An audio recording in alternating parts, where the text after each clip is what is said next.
bienvenidos a las aperturas de los mercados, donde encontrará toda la información del dólar, las bolsas Nuam Exchange y los mercados de los Estados Unidos. Soy Nicolás Esteves y es un gusto saludarlos. Les cuento que ya arrancaron las operaciones en la bolsa de Nueva York. Revisemos entonces cómo se comportan los principales índices de Wall Street, comenzando por el Dow Jones, promedio de industriales, el más grande dentro de este mercado bursátil y que de momento tiene una caída, en este caso del 0,43% y se ubica parcialmente en 49.448 puntos. Este Dow Jones entonces arranca con un tono, si se quiere, negativo esta jornada del jueves tras datos de peticiones de subsidio por desempleo y balanza comercial que ya estaremos abordando más adelante en territorio estadounidense. También revisar cómo se comporta el Standard & Poor's 500, índice general y de referencia internacional de este mercado estadounidense, también que nos da luces de cómo se pueden estar comportando la economía, por lo menos a nivel empresarial en este sector, y tenemos que también tiene una variación negativa, en este caso del 0,33%, parcial de entonces se ubica en 6.858 puntos,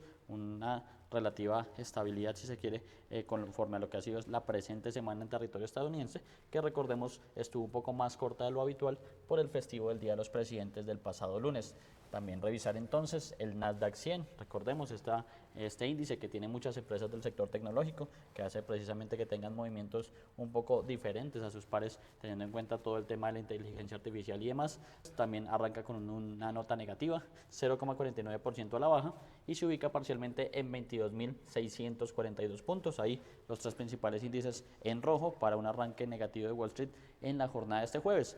Y en relación a este tema les cuento que las acciones bajaron precisamente tras un débil pronóstico de Walmart y la persistencia de las tensiones geopolíticas entre Estados Unidos e Irán. En su momento, los futuros del Dow Jones cayeron hasta 130 puntos o un 0,3%. Los del Standard & Poor's retrocedieron en la preapertura 0,3% y los del DAX perdieron 0,4%. Las acciones de Walmart, cabe señalar, descendieron 3% después de que su proyección anual quedara por debajo del esperado, opacando resultados trimestrales mejores a lo previsto. Al mismo tiempo, el petróleo subió más de 1% hasta superar los $66 por barril por el conflicto nuclear entre Teherán y Washington. El mercado venía de una tensión, o mejor, de una sesión positiva impulsada por tecnológicas y financieras, pero analistas advierten que el liderazgo sostenido del sector tecnológico es poco probable mientras el entorno macroeconómico siga favoreciendo las acciones cíclicas. Bueno, y principalmente cómo arrancó los Estados Unidos con un tono rojo, tono negativo, por lo menos en la jornada de este jueves. Esperar qué sucede de aquí a la tarde, ya cuando cierren precisamente sobre las 4 de la tarde. Y mientras entran en operación las bolsas de la región, hagamos un repaso a cómo abrió el mercado cambiario colombiano, refiriéndonos al comportamiento del dólar versus al peso local, y que aquí ya también tenemos noticia con el dólar en territorio colombiano. Pues cabe señalar, arrancó operando muy puntual sobre las 8 de la mañana, un mercado que va entre ese horario y la 1 de la tarde, y pues que como valor inicial, valor de apertura, tenía una cifra de 3.694 pesos con 90 centavos. En este caso, si lo comparamos contra el cierre en el spot de la jornada del miércoles, teníamos un alza considerable, ya que había sido de 3.681 pesos. Estábamos hablando inicialmente de un poco más de 13 pesos alza.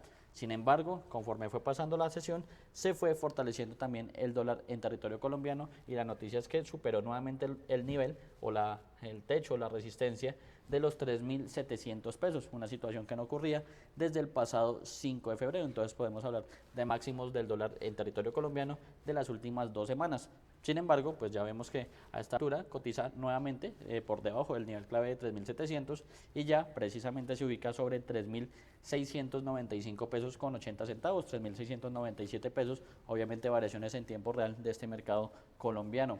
En promedio, la divisa se negocia en 3.696 pesos con 40 centavos y cabe recordar que la tasa representativa del mercado que rige este jueves 19 de febrero es de 3.669 pesos con 21 centavos. De igual manera, la divisa ha fluctuado entre un mínimo de 3.686 pesos con 35 centavos y un máximo de 3.707 pesos. De momento, en cuanto a los volúmenes de negociación, tenemos que se han transado 459 millones de dólares en un total de 838 operaciones, un volumen un poco alto en operaciones, pues para lo que es la normalidad precisamente a esta altura de la jornada, teniendo en cuenta que apenas vamos 1 hora y 37 minutos de operaciones en este mercado colombiano. A propósito de esta apertura, esto nos explica y prevé Juan Pablo Vieira de JP Tactical Trading sobre el comportamiento de la moneda. El dólar a nivel global se mantiene completamente estable ha tenido un respeto total por las zonas de soporte, de piso, pero por ahora no aparecen compradores con la capacidad de cambiar tendencia. Estamos en una zona muy interesante porque lo viene respetando muy bien en Colombia un 3640, 3650, zona de soporte clave que debe seguir siendo respetada y que es donde debemos estar aprovechando para hacer compras de corto plazo. En el caso ya de un rompimiento sobre un 3720 estaríamos hablando de un cambio de tendencias y vemos una aparición de volumen comprador con fuerza. Por el momento no se da todavía ese cambio, en la región sigue consolidándose muy bien. Les estaremos contando una vez detectemos cambio de tendencia de forma importante. Por el momento los mercados están muy tranquilos y no hay catalizadores grandes que puedan generar ese cambio rápido de tendencia. Pero el mercado sigue a nivel local muy enfocado, más que en temas locales, enfocado en el movimiento de las monedas a nivel regional. Ahora bien, revisemos cómo se comporta el dólar, pero en el plano internacional, medido a través del DXY, indicador que mide la fortaleza de la moneda estadounidense frente a una canasta de principales pares que incluye, por ejemplo, el euro, el franco suizo, el yen japonés, la libra esterlina, el dólar australiano, por nombrar los más relevantes. En este caso tenemos un DXY o un dólar en el plano internacional operando parcialmente alza. Tenemos entonces una subida de momento del 0,30% y aquí la noticia a nivel internacional es que el dólar alcanza un nivel nuevo, en este caso que no habíamos visto por lo menos durante las últimas semanas, de 98 puntos. Específicamente se ubica a esta altura en 98,03 puntos, lo que sigue arrojando fortaleza del dólar en las últimas semanas, especialmente en lo corrido de la presente semana, tras los datos de inflación y empleo en territorio estadounidense, que han sido los principales impulsores. Ya veremos cómo salieron esas peticiones de subsidio de desempleo inferiores a lo esperado. Sin embargo, el déficit comercial estadounidense aumentó hasta un nuevo récord en lo que respecta al 2025. En ese sentido, pues observamos en la gráfica ya esa fortaleza del dólar, desde qué punto la tendríamos específicamente, y tenemos que sería aproximadamente desde el pasado 22 de enero. Estaríamos hablando de que el dólar en este caso estaría en niveles de fortaleza casi del último mes. Ya hemos tenido niveles incluso de 99 o con 40 aproximadamente, que fue el máximo en lo que va este 2026. Posteriormente una debilidad bastante marcada con esa caída principalmente desde mediados o finales de enero, y posteriormente nuevamente ese rebote o fortaleza que ha mostrado el dólar durante esta semana, que lo lleva precisamente a máximos no vistos desde el pasado 22 de enero. Entonces ahí importante lo que sucede en el plano internacional con el dólar y que también se refleja un poco en territorio colombiano. Les cuento que la principal fábrica de neumáticos de Argentina anunció el cierre definitivo de su planta en Buenos Aires y más de 900 despidos en momentos en que la mayor central obrera prepara una huelga en contra de una reforma laboral impulsada por el gobierno de Javier Milei. La principal fábrica de neumáticos de Argentina anunció el miércoles su cierre definitivo. FATE, fundada hace más de 80 años y con capacidad para producir unos 5 millones de neumáticos por año, atribuyó la medida a la caída de la competitividad en un contexto de apertura de importaciones promovida por el gobierno de Javier Milei. Más de 900 trabajadores fueron despedidos en su planta de Buenos Aires, donde la empresa informó sobre el cierre mediante un cartel. Ya tengo 29 años de fábrica, en realidad. La verdad que no pensé nunca que iba a cerrar esta empresa tan grande. Nada para decir, porque realmente estoy muy triste, porque tengo con 2 hijos con discapacidad, no tengo casa propia, estoy alquilado. No sé qué voy a hacer porque yo ya estoy pisando los 50. Nos sirve de muestra para saber lo que es la reforma laboral. Hay que salir a pelear contra la reforma laboral porque lo único que hace es darle poder a los patrones para que se llenen más de plata, precaricen a los trabajadores o los dejen en la calle como hizo la empresa FATE. La consultora privada PIQ estima que entre 2023 y 2025 la importación de neumáticos aumentó un 34% y los precios internos cayeron un 42%. El cierre de la fábrica FATE se suma al de más de 21.000 empresas en los últimos 2 años y a la pérdida de unos 300.000 puestos de trabajo, de acuerdo con fuentes sindicales. La decisión se conoce en una semana de fuerte conflictividad, con un llamado a una huelga nacional de 24 horas en rechazo a una reforma laboral que impulsa el gobierno de Milei, ya aprobada en el Senado y a la espera de ratificación en diputados. El gobierno dice que ayudará a crear empleos, al abaratar las contrataciones y que redundará en una reducción de la informalidad estimada en 40% del mercado laboral. pero sindicatos y partidos opositores consideran que acentuará los despidos al bajar el monto de las indemnizaciones. Y en Asia, una corte surcoreana sentenció este jueves al expresidente Yoon Suk-yeol a cadena perpetua tras declararlo culpable de encabezar una insurrección al declarar la ley marcial a multas en 2024. El expresidente surcoreano Yoon Suk-yeol fue condenado a cadena perpetua. La Corte del Distrito Central de Seúl lo declaró culpable de encabezar una insurrección al declarar la ley marcial a fines de 2024. El juez a cargo del juicio estimó que esto resultó en enormes costos sociales y agregó que es difícil encontrar alguna indicación de que el acusado haya mostrado arrepentimiento por ello. Yoon declaró la ley marcial en un mensaje televisado al país en diciembre de 2024, citando amenazas poco claras de influencia norcoreana y peligrosas fuerzas antiestatales. La medida fue levantada 6 horas después, cuando los diputados, ayudados por manifestantes, consiguieron romper el cerco de las fuerzas de seguridad y votar con carácter de urgencia para partir el texto. El expresidente conservador de 65 años fue destituido de su cargo, detenido y acusado de una serie de crímenes, desde insurrección hasta obstrucción de la justicia. Yoon, quien ha estado en régimen de aislamiento, niega haber actuado mal y asegura que sus acciones pretendían salvaguardar la libertad y restaurar el orden constitucional frente a lo que llamó una dictadura legislativa encabezada por la oposición.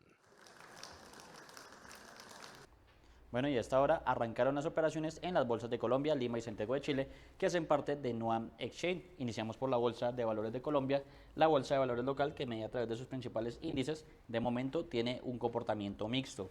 El MSCI Colcap, índice de referencia a nivel internacional de este mercado bursátil, cae parcialmente 0,01%, puede decirse que opera incluso con una relativa estabilidad y se ubica de esta manera en 2.366 puntos. Por su parte, el Collier sí registra un comportamiento positivo, aunque también algo leve a esta altura, avanza 0,05% y se ubica de este modo en 1.508 puntos. Revisaremos entonces cuáles son las acciones que justifican ese comportamiento mixto inicialmente y tenemos entonces, comenzamos entonces con las que registran comportamiento positivo a esta altura.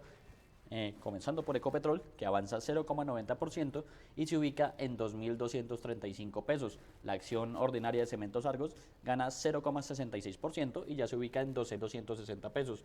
La preferencial del Grupo Sura gana 0,76%, es decir, que avanza a ser la segunda que más sube a esta altura y llega a los 52.700 pesos. Y la ordinaria del Grupo Cibes gana levemente 0,10% y ya llega a 83.000 pesos por acción. Revisaremos las que más bajan a esta altura en este inicio del mercado bursátil y tenemos que Mineros pierde 2,43%, es decir, que se ubica en 19.300 pesos. La acción ordinaria del Grupo Argos en este caso también retrocede 1,11% y ya llega a 17.750 pesos y la acción preferencial del Grupo Cibes también pierde 0,39% y llega a 71.300 pesos. Ahí entonces las acciones de variación negativa y unos índices bursátiles que de momento puede decir que incluso operan con una relativa estabilidad a esta altura. Por su parte, revisaremos cómo se comporta la Bolsa de Santiago de Chile, medida a través del IPSA, el índice de precio selectivo de acciones, que es el de referencia internacional para este mercado chileno.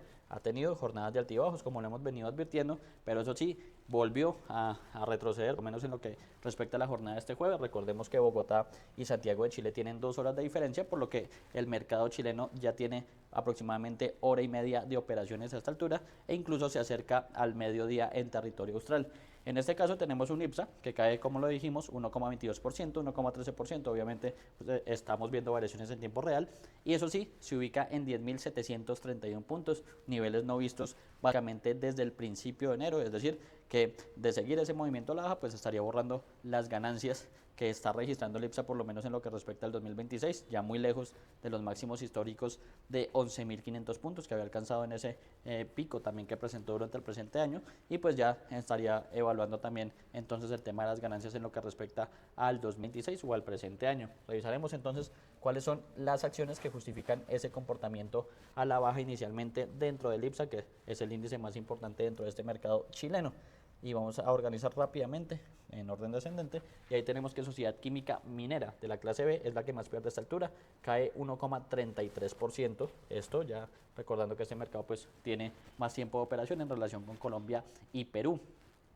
Falabella también pierde 1,22%, Banco de Chile cae 0,99%, Cencosud pierde 0,61%, Latam cae 0,54%, de igual manera CAP que pierde 0,28%, Banco Central de Inversiones retrocede 0,05%, en igual medida lo hace Quiñenco, Aguas Andinas o Embotelladora Andina mejor de la clase B, también pierde levemente 0,01% y Banco Santander también cae 0,01%. Vamos a revisar qué acciones entonces tienen variaciones al alza de momento y tenemos que la que más sube es Entel, que gana 0,80%, Engie Energía Chile avanza 0,68% y LC avanza 0,13% y CMPC avanza 0,01%, nomás son 4 las acciones de comportamiento positivo y pues básicamente que no alcanzan para revertir esa caída superior al 1% que registra el IPSA por lo menos a esta altura.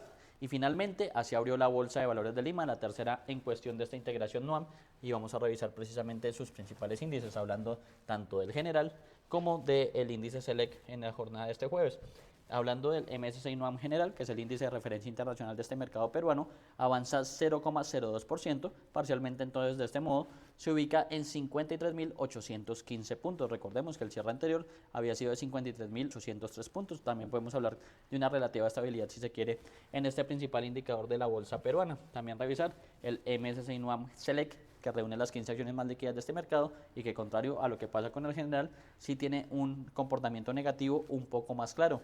Pierde 0,69% a esta altura y llega de esta manera a 1.372 puntos. Ahí entonces mixto, Colombia, Perú y Chile en rojo para un comportamiento mixto, pero un poco a la baja de la integración NUAM, por lo menos en este arranque de mercados en territorio colombiano. Les cuento que el izquierdista José María Balcázar fue elegido el miércoles para encabezar el Parlamento peruano y accedió automáticamente a la presidencia interina del país un día después de la destitución de José Yeri.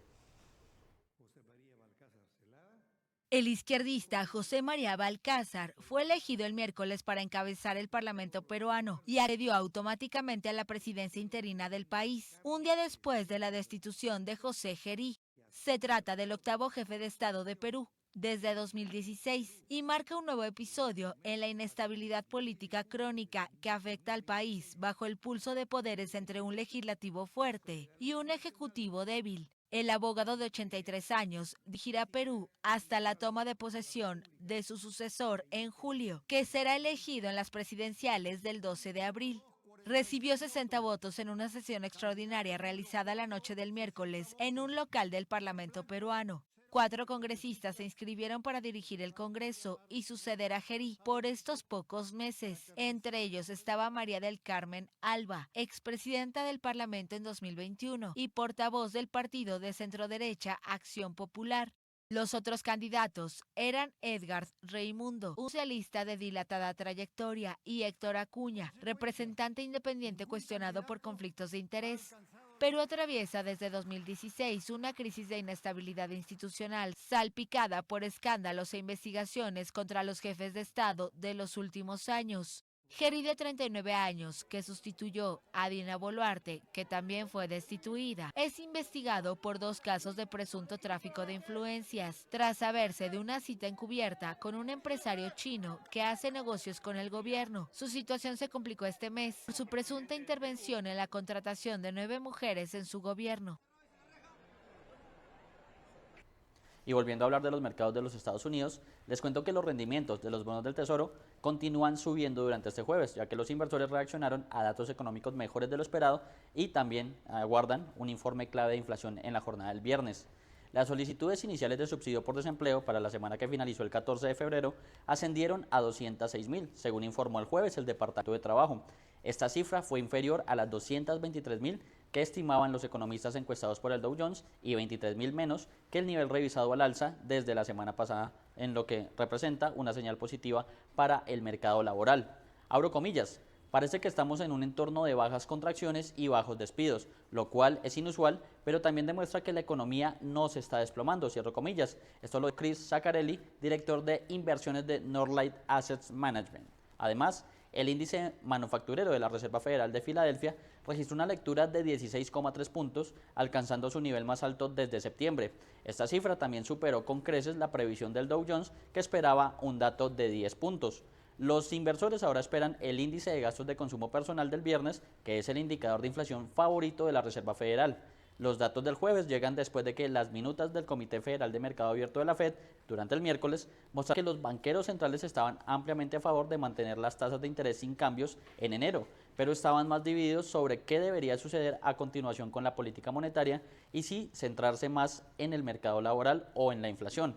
Los analistas del Deutsche Bank dijeron que los sólidos datos económicos del miércoles, incluida la producción industrial y el inicio de construcciones de viviendas, continuaron impulsando los rendimientos al alza.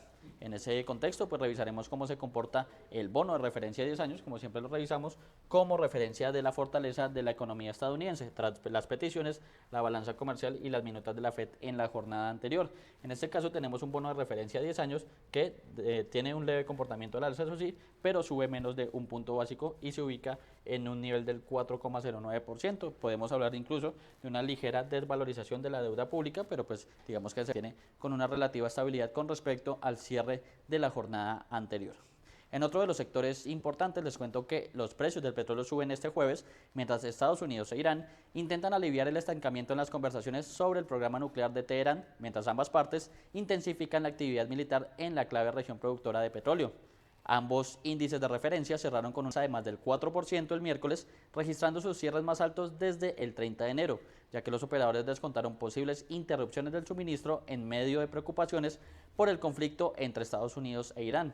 La principal preocupación para el mercado petrolero es que un recrudecimiento de las tensiones podría interrumpir el transporte marítimo en el estrecho de Hormuz, según informaron analistas de ANZ en una nota al mercado. Alrededor del 20% del consumo mundial de petróleo pasa por esta vía fluvial. Se lograron algunos avances durante las conversaciones con Irán en Ginebra esta semana, pero aún hay distancia en algunos temas. Esto lo dijo la Casa Blanca y agregó que se esperaba que Teherán regresara con más detalles en un par de semanas. La República Islámica emitió un aviso a los aviadores, NOTAM, de que planea lanzamientos de cohetes en áreas en el sur durante el jueves, es decir, a partir de las 13:30 hora de Teherán, según el sitio web de la Administración Federal de Aviación de Estados Unidos. Al mismo tiempo, Estados Unidos ha desplegado buques de guerra cerca a las costas de Irán y el vicepresidente estadounidense J.D. Vance dijo que Washington estaba sopesando si continuar el compromiso diplomático con Teherán o buscar otra opción. Las imágenes satelitales muestran que Irán ha construido recientemente un escudo de hormigón sobre una nueva instalación en un sitio militar sensible y lo ha cubierto con tierra, dicen los expertos, avanzando así el trabajo en un lugar que, según se informa, fue bombardeado por Israel en 2024. Los medios estatales iraníes informaron que el país había cerrado el estrecho de Hormuz durante algunas horas durante el martes, sin aclarar si la vía fluvial se había reabierto por completo. Mientras tanto, 2 días de conversaciones de paz en Ginebra entre Ucrania y Rusia terminaron el miércoles sin un avance, con el presidente ucraniano Volodymyr Zelensky acusando a Moscú de estancar los esfuerzos mediados por Estados Unidos para poner fin a la guerra de 4 años. Los inventarios de crudo, gasolina y destilados por su parte en territorio estadounidense cayeron la semana pasada. Esto lo dijeron fuentes del mercado, citando cifras del Instituto Americano del Petróleo que se dieron a conocer el miércoles, contrariamente a las expectativas de una encuesta que esperaba que las existencias de crudo aumentaran en 2,1 millones de barriles en la semana que finalizó el pasado 13 de febrero. Los informes oficiales de inventarios de petróleo en territorio estadounidense de la Administración de Información Energética se publicarán más tarde durante esta misma jornada. En ese contexto, pues revisaremos cómo se comportan las principales referencias del petróleo, hablando tanto del Brent como del WTI. Y comenzamos con el Brent, que recordemos es el de referencia europea y aparte de eso, el de referencia mundial, fundamental para empresas como Ecopetrol y Petrobras en sus temas financieros y que de momento tiene un avance bastante importante nuevamente del 2,02%. Recordemos en la jornada anterior avanzó más del 4%, recuperó el nivel de $70 y ya con este avance parcial del 2%, del 1,96%, ahí vemos variaciones en tiempo real, se ubica en $71,73. Entonces sigue la fortaleza internacional del Brent, el repunte que básicamente, como lo arroja la gráfica, ha tenido a lo largo de la presente semana, básicamente entre tensiones geopolíticas que no logran limar asperezas y que siguen poniendo en riesgo, en caso de que escalen a conflictos, el suministro principalmente de lo que es el tercer mayor productor de petróleo dentro de la OPEP+. También revisar entonces el WTI, el petróleo de referencia estadounidense, el West Texas Intermediate, que avanza también muy parecido, 2,12% a esta altura y se ubica en $66.57 el barril, 2,09% gana a esta altura y ya llega a $66.55. También un petróleo que se ha venido fortaleciendo por esos conflictos geopolíticos y que también se verá bastante afectado por los resultados que se conocerán esta tarde en cuanto a inventarios de crudo, gasolina y destilados en territorio estadounidense, información que ya se conocerá de manera oficial en la tarde precisamente de esta sesión. Les cuento que la Casa Blanca advirtió a Irán que sería muy sensato de su parte que cerrara un acuerdo con Estados Unidos mientras Donald Trump volvía a insinuar una acción militar. La Casa Blanca advirtió el miércoles a Teherán que cierre un acuerdo con Estados Unidos, ya que según la portavoz Caroline Leavitt, existen numerosas razones y argumentos a favor de un ataque contra Irán. El presidente siempre ha sido muy claro con respecto a Irán o cualquier país del mundo. La diplomacia siempre es su primera opción e Irán haría muy bien en llegar a un acuerdo con el presidente Trump y con esta administración. Irán dijo el miércoles que estaba redactando un marco para avanzar en sus negociaciones con Estados Unidos. Trump, por su parte, pidió a Reino Unido que no renunciara a su soberanía sobre las Islas Chagos, en el Océano Índico. Alegó que la base aérea de Diego García en ese archipiélago podría ser necesaria si Irán no aceptaba un acuerdo a fin de erradicar un posible ataque de un régimen sumamente inestable y peligroso, según escribió en su red Truth Social. Washington y Teherán, enemigos desde hace más de 40 años, concluyeron el martes cerca de Ginebra una segunda ronda de negociaciones indirectas con mediación de Omán en un contexto de intensificación del despliegue militar estadounidense en el Golfo. Al término de esta sesión, ambas partes indicaron que iban a continuar las discusiones, pero subrayaron que estaban lejos de haber acercado sus posiciones. Irán, que niega querer dotarse del arma nuclear, como le acusan las potencias occidentales e Israel, quiere limitar las conversaciones a su programa nuclear y exige el levantamiento de las sanciones que asfixian su economía. Washington ha enviado 2 portaaviones al Golfo Pérsico y dispone también de decenas de miles de soldados en bases repartidas por la región, algunas potencialmente vulnerables en caso de un contraataque iraní. Con esta información nos despedimos, pero los invitamos a seguir conectados a toda la programación de Primera Página Televisión y Canal de los Negocios.